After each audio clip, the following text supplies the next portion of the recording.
자, 친구들, 직각삼각형의 합동 조건을 할 건데요. 그 전에 1학년 2학기 때 배웠던 삼각형의 합동 조건 3가지 다시 배워보겠습니다. 친구들이 기본적으로 이게 순서가 막 헷갈리니까 잘 기억이 안 나나 봐요. 그러면 삼각형이 합동이 되려면 가장 기본이 되는 건 세 변의 길이가 같아야 된다는 것을 1번으로 잡으세요. 세 변의 길이가 같을 때 우리는 이것을 약자로 SSS 합동이라고 합니다. 옆에 잠깐 보시면 삼각형 ABC와 삼각형 DEF가 있는데 변 AB와 변 DE가 같고 변 BC와 변 EF가 같고 변 AC와 변 DF가 같을 때 우리는 삼각형 ABC와 삼각형 DEF가 합동이다. 합동규 어떻게 써요? 이렇게 새겠습니다. 그리고 기억하는 친구들도 있겠지만 우리 어떻게 해야 돼요? 대응 점끼리 순서대로 맞추셔서 이렇게 합동을 쓰셔야 돼요. 그래서 첫 번째는 세 변의 길이가 같아야 돼. SSS. 자, 두 번째 세 변의 길이가 같으면 되는데 이번에는 두 변의 길이만 같대요. 합동이 되려면 적어도 3개는 같아야 돼요. 그러면 변의 길이가 3개가 같던지 아니면 뭐 해야 돼요? 각이 같던지 해야겠죠. 그렇다면 변이 2개만 같대요. 그러면 각을 하나 해서 한 각이 같아야 된다라는 것을 기본적으로 갖고 가세요. 그런데 그 각이 아무런 각이면 안 되고 이 두 변 사이에 있는 각이어야만 돼요. 이것을 세 글자로 우리는 끼인각이라고 합니다. 그래서 보시면 SS 사이에 A가 끼워져 있죠. 그죠? 그래서 두 변과 그 끼인각이 같을 때 우리는 SAS 합동이라고 합니다. 자, 보시면 변 AB와 변 DE가 같고 변 AC와 변 DF가 같아요. 그러면 어떤 각이 같아야 우리가 합동이 되죠? 네, 각 A와 각 D가 같아야 돼요. 이렇게 이 끼인각이 같아야지만이 우리는 SAS 합동이라고 해요. 합동규 써볼까요? 삼각형 ABC와 삼각형 DEF가 합동이다. 네, 어떤 합동? SAS 합동이다. 네, 기억하시겠죠? 자, 마지막으로 한 변의 길이만 같대요. 그러면 조건이 3가지가 있어야 되니까 각 2개가 같아야 되겠죠. 변이 하나, 그러면 각이 2개 해야지 조건 3가지가 되는 거예요. 그렇죠? 그러면 그냥 아무 각이나 주면 되는가? 그것이 아니에요. 보시면 삼각형 ABC와 삼각형 DEF가 있으면 변 BC와 변 EF가 같다고 해요. 그러면 이 길이가 같은 무엇? 양 끝각의 크기가 같아야 돼요.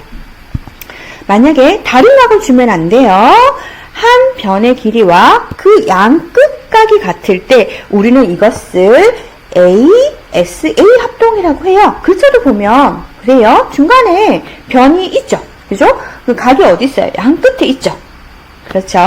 그래서 이러한 경우를 우리는 ASA 합동이라고 합니다. 자, 삼각형 합동 조건 우리 3가지 순서대로 외우세요. 그리고 그림도 머릿속에 넣으세요. SSS 합동, 3변의 길이가 같을 때 SAS 합동, 2변과 그 끼인각이 같을 때, 세 번째 ASA 합동, 한 변과 그 양 끝각이 같을 때입니다. 자, 친구들, 직각삼각형의 합동 조건을 할 건데요. 그 전에 1학년 2학기 때 배웠던 삼각형의 합동 조건 3가지 다시 배워보겠습니다. 친구들이 기본적으로 이게 순서가 막 헷갈리니까 잘 기억이 안 나나 봐요. 그러면 삼각형이 합동이 되려면 가장 기본이 되는 건 세 변의 길이가 같아야 된다 것을 1번으로 잡으세요.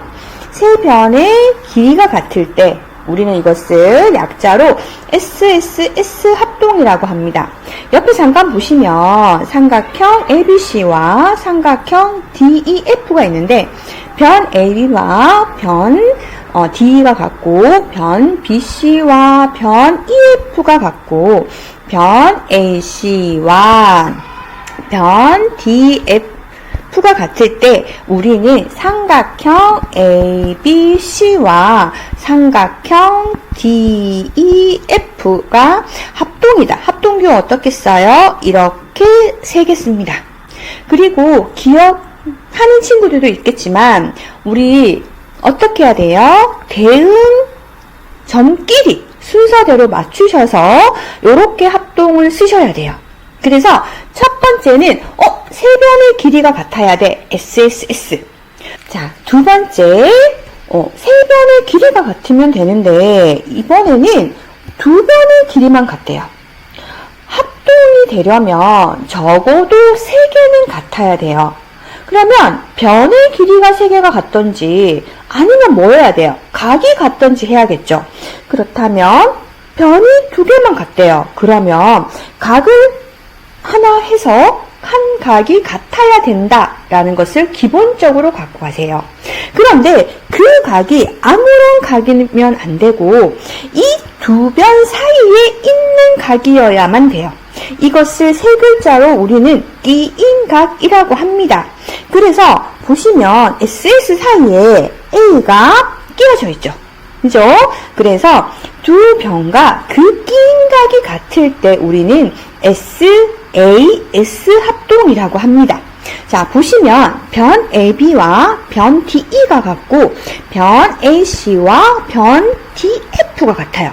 그러면 어떤 각이 같아야 우리가 합동이 되죠? 네, 각 A와 각 D가 같아야 돼요. 이렇게 이 끼인각이 같아야지만이 우리는 SAS 합동이라고 해요. 합동규 써볼까요? 삼각형 ABC와 삼각형 DEF가 합동이다. 네, 어떤 합동? SAS 합동이다. 네, 기억하시겠죠? 자, 마지막으로 한 변의 길이만 같대요. 그러면 조건이 세 가지가 있어야 되니까 각 두 개가 같아야 되겠죠. 변이 하나, 그러면 각이 두 개 해야지 조건 세 가지가 되는 거예요. 그렇죠? 그러면 그냥 아무 각이나 주면 되는가? 그것이 아니에요. 보시면 삼각형 ABC와 삼각형 DEF가 있으면 변 BC와 변 EF가 같다고 해요. 그러면 이 길이가 같은 무엇? 양 끝각의 크기가 같아야 돼요. 만약에 다른 각을 주면 안 돼요. 한 변의 길이와 그 양 끝각이 같을 때 우리는 이것을 ASA 합동이라고 해요. 글자도 보면 그래요. 중간에 변이 있죠. 그죠? 그 각이 어디 있어요? 양 끝에 있죠. 그렇죠? 그래서 이러한 경우를 우리는 ASA 합동이라고 합니다. 자, 삼각형 합동 조건 우리 세 가지 순서대로 외우세요. 그리고 그림도 머릿속에 넣으세요. SSS 합동 세 변의 길이가 같을 때 SAS 합동 두 변과 그 끼인각이 같을 때 세 번째 ASA 합동 한 변과 그 양 끝각이 같을 때입니다.